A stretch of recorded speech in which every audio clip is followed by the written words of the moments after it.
Hello guys, welcome to another video of Ask Java series. In this video, let's understand how and when to use static variables with examples.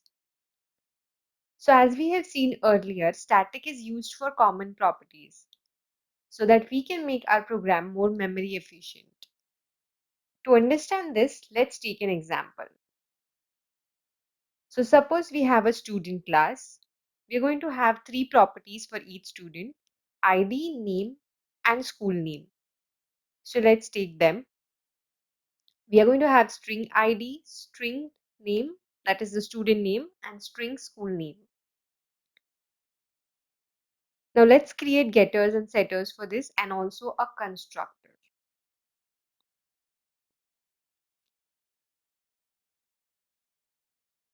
So here we have getters and setters and constructor. And we'll also have one display method to display the ID, name, and school name of a student. So we'll just say student details and we'll append it with ID, name, and school name. So basically, we are going to call this display method and see our output from another class. So here is our main method. Let's create the object of student class. And in the constructor, we are going to pass ID, that is 1, name, let's say Rahul, and school name, let's call it ABC. And let's call the display method with this object. Let's also create object for few more students. So here we have 5 students, right? Now if I run this program, we have details of 5 students displayed. But as you can see, the school name is common here, and all these three variables are going to take memory in the heap area. But since school name is common, we do not actually need to create this variable in the heap area for each student. That is going to take memory unnecessarily, right? Because this is common, we can take it out and move it to the class area or where we stored the static variables. So we can do that by making this variable static. So here we are going to make school name static and we can remove it from the constructor. So now if I call the display method, we still have the same output, but since our variable that is school name is static now, it is going to be more memory efficient because it is not creating memory every time in the heap area. So this is how simply static variables work. And whenever there is something that is common across all the objects, you make it static.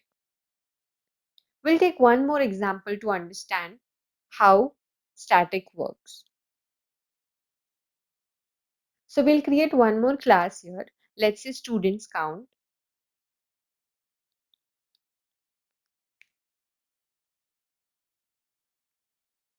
And we'll have one count variable here.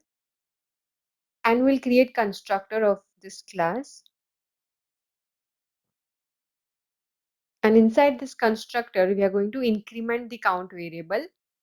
So we'll do count plus plus. And we are going to display the count variable. Now let's comment out the previous part from the main class. And from here, we are going to call the constructor of student count class. So now if I call the constructor, you can see that each time the variable is set to 1. So each time the constructor is called, it is creating object in the heap area and it is not giving the expected output, because if this count is going to be global for all the students, it has to increment no matter how many times I call the constructor. So to solve this problem, we're going to make it static. So it doesn't create the object each time and it will move to the class area. So now let's make it static and run our program. So this is how static works. Whenever we have a common property or we have something that is not to be created in the heap area, we make it static. In this way, we are making our program more memory efficient. So I hope you understood how to use static and when to use static. In the next video, we'll talk more about the static methods and static blocks. So stay tuned and subscribe to our channel. and also like and share this video. Thank you.